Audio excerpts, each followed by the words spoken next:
Hi everyone! Good afternoon! So, this afternoon, nagluto kami ng rebusadong saging. Tama ba yung sinabi ko? Or in Chabacano, rebusaw saging. Okay? Parang hindi malusod. Anyway, so magtatagalog na lang tayo ngayon.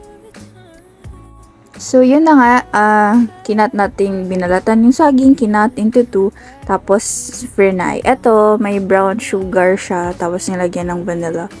And then, yung prinito nating saging, lalagay lang natin uli doon, tapos hahalu-haluin lang natin siya hanggang maging rebusado na yung saging natin. Or yung liquid na sugar will turn into like powdery texture.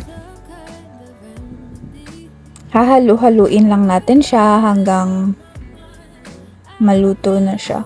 So, isa talaga to sa mga paboritong merienda nating mga Pinoy, no? So, yun.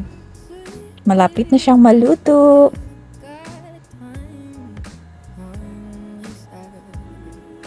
Yun na nga, at pagkatapos natin siyang lutuin,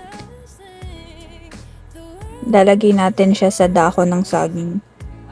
Ewan ko ba, parang para sa akin na kasi parang mas maganda kasing kumain pag mas maganda yung lagayan niya, lalo na pag dahon ng saging. Parang may contrast yung color ng food and yung background niya. So, dito pala kami sa labas nagluto kasi, syempre, para tipid sa gasol, tsaka, mas maganda kasi magluto sa labas, presko, tsaka, maganda yung paligid. So, yun na nga, luto na siya. Ready to serve. Kain tayo, guys!